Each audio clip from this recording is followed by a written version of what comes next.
Pranciškonas Evaldas Darulis tamsų vienuolišką abetą nusivilka gan dažnai. Užkietėjęs bėgikas, povandeninio nardymo mėgėjas, nepralenkiamas grybautojas.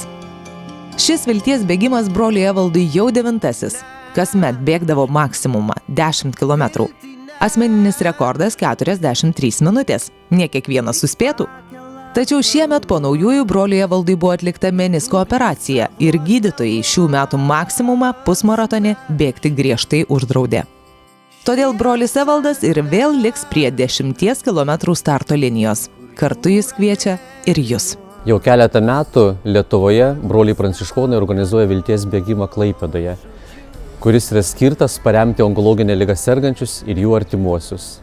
Gegužės 15 dieną būsiu kartu Klaipėdoje.